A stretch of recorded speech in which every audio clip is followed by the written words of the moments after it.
السلام علیکم ورحمۃ اللہ وبرکاتہ۔ آپ دیکھ رہے ہیں روحانی علم نقش بند چینل۔ میں محمد نصر اللہ نقش بندی حاضر خدمت ہوں۔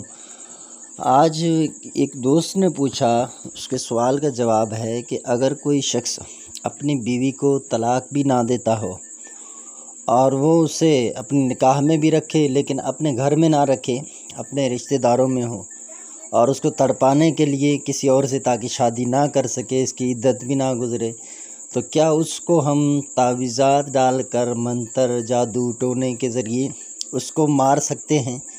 تو دیکھیں، اس طرح آپ کو مارنے کی اجازت نہیں ہے۔ البتہ یہ ہے کہ آپ عملیات کے ذریعے اگر واقعی معاملہ نہیں بن رہا ہے اور سامنے والے کا یہی رائے ہے، پہلے تو آپ محبت کے جو اعمال ہیں ان کو کریں۔ انشاءاللہ آپ 3 مرتبہ کریں گے تو اللہ کے حکم سے، اگر اللہ نے چاہا تو ضرور اس کے دل میں محبت پیدا ہوگی اور وہ جو ہے اپنی بیوی کو واپس لے لے گا۔ اگر بالفرض ایسا نہیں ہوتا ہے تو آپ نے کوشش کر کے دیکھا، محبت کے اعمال ناکام گئے ہیں، تو پھر آپ اس طرح کے اعمال بنائیں جس سے وہ طلاق دینے پر راضی ہو اور زیادہ اسے اذیت نہ دے سکے۔ جو ظالم اور جابر کو مغلوب کرنے والے اعمال ہیں وہ اعمال آپ کر کے دیکھیں۔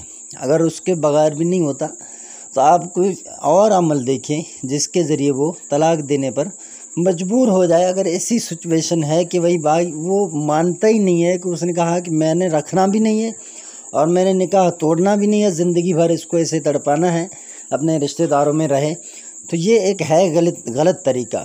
کہ اگر معاملات بن رہے ہیں تو ٹھیک ہے، اگر ایسے ہی معاملات ہو گئے کہ آپس میں بناوٹ نہیں ہے تو پھر آپ دیکھ لیں، طلاق دے دیں، اس کو آزاد کر دیں۔ کیوں بیچاری کے ساتھ ایسے کر رہے ہیں؟ اسلام کے اندر جب شروعات اسلام کے اندر آپ دیکھیں گے تو آپ کو پتہ چلے گا، مطالعہ کریں نا اسلام کا، آپ کو پتہ چلے گا کہ پہلے لوگ ایسے کرتے تھے اور عدت کی جو مدت تھی وہ سالوں سال، تو پھر جب سال مکمل ہونے والا ہوتا تو پھر وہ واپس اپنے بیوی کو رکھ لیتے، اپنے نکاح میں رجوع کر لیتے، پھر کچھ ٹائم کے بعد پھر اسے طلاق دے دیتے۔ پھر اس طرح اذیت دینے کے لیے عورتوں کو اس طرح کے معاملات کیے جاتے تھے۔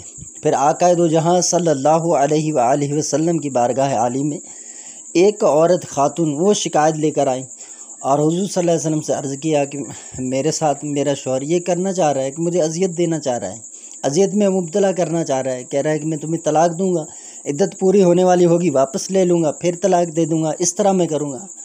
تو پھر قرآن مجید کا نزول ہوا اس حکم کے ساتھ کہ عورتوں کے ساتھ اس طرح کے معاملات، جس کا مفہوم ہے، نہ کیے جائیں۔ کہ اگر طلاق ہے تو طلاق مرتانی، الطلاق مرتانی، تو 2 مرتبہ جو ہے یہ طلاق ہے، اس سے آگے اگر تیسرا طلاق دے گا تو اس کے بعد پھر وہ اس کے حق میں نہیں رہے گا۔ اگر 1 مرتبہ دے دیا اور عدت گزر گئی تو اب عورت آزاد ہے، کسی اور سے بھی نکاح کر سکتا ہے۔ اسی طرح اگر 2 طلاق دے دیے، عورت آزاد ہو گئی عدت سے، تو اب چاہے تو وہ کسی اور سے نکاح کر سکتی ہے۔ تو اسی طرح جب 3 طلاق دے پھر تو دعویٰ ہی نہیں ہے شوہر کا۔ تو اس طرح کے معاملات نہیں کیے جائیں۔ البتہ اگر کوئی معاملات آپ کے درمیان نہیں بن رہے ہیں تو طلاق دے دیں۔ تو اس میں یہ آپ کو ہرگز اجازت نہیں ہے جادو کے ذریعے، منتر کے ذریعے، ٹونا ٹوٹکے کے ذریعے، کالے جادو کے ذریعے آپ کسی کا جان لیں اس بنا پر کہ وہ طلاق نہیں دے رہا ہے۔ آپ اس کو سمجھائیں، اگر نہیں سمجھ رہا ہے تو قانونی راستہ اختیار کریں، قانون خود اس سے مجبور کرے گا۔ اگر پھر بھی نہیں ہوتا تو آپ اس طرح کے اعمال کریں، لیکن اس طرح آپ کو عمل کرنے کی اجازت نہیں ہے کہ کسی کی جان لینے کے لیے اس کو بیمار کر کے آپ تڑپا کے مار دیں۔ معاذ اللہ ایسے مسائل آتے ہیں ہمارے پاس، اس طرح کے لوگ آتے ہیں جو بیماریوں میں مبتلا ہیں اور جن کے ساتھ اس طرح کے معاملات ہیں کہ وہ کچھ ہی دنوں میں مر جائیں۔